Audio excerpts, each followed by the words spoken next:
తప్పదు, విరమించుకో, నువ్వు తక్షణ విరమించుకో, వీళ్ళందరికీ డబ్బులే అని ఎప్పటి వరకు డెడ్లైన్ పెట్టిండన్నా ఆగస్టు వచ్చే నెల 13 లోపున వేయకపోతే ఏం చేయాలా? చలో హైదరాబాద్ పోవాలా. నేను సొంతంగా మీకు బస్సులు పెడతా, గుర్తుపెట్టుకోండి. ఎవరి కోసం? కృష్ణమాది గారు మనకు రూపాయి పంపేయడు, గుర్తుపెట్టుకోండి. ఇది మనకి కాంగ్రెస్ పార్టీయో టీఆర్ఎస్ పార్టీయో మీటింగ్ పోతే 200-300 ఇచ్చి మందు సీసా ఇచ్చేది కాదు. మంది 30 ఏళ్ళుగా నిస్వార్థంగా జరుగుతున్న ఉద్యమం సమస్త అణగారిన వర్గాల కోసం, పేద వర్గాల కోసం, ఎస్సీల కోసం, బీసీల కోసం, ఎవరైతే ఇబ్బందులు పడుతారో వాళ్ళ కోసమే నడుస్తున్న ఉద్యమం ఇది. కానీ మీకు వాహనాలు ఏర్పాటు చేసే బాధ్యత మాది, సొంతంగా తీసుకుంటాం.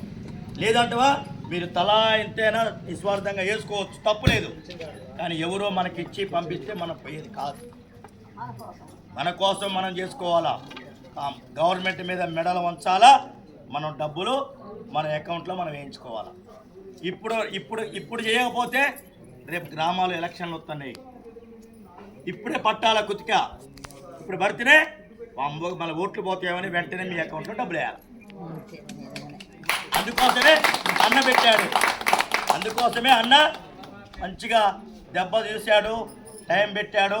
ఆగస్టు 13వ తారీఖు వరకు నా వికలాంగులకి, వృద్ధులకి, వితంతువులకి, ఎవరికైతే పెన్షన్ రాని వాళ్ళకి, దరఖాస్తు చేసుకున్న వాళ్ళకి అందరికీ నువ్వు వేయకపోతే నువ్వు ఉండాలనో నేను ఉండాలనో సవాలు విసిరిండు.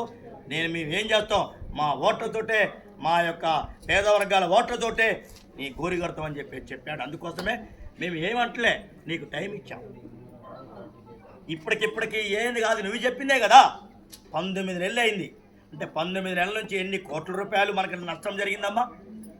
19 నెలలు ఆగిపోయినా కూడా వేయాలంటున్నా. నువ్వు 19 నెలలు ఇయ్యాల వేయటం కాదు, 19 నెలలు ఆగిపోయిన డబ్బులు కూడా వాళ్ళ అకౌంట్లో జమ చేయాలా.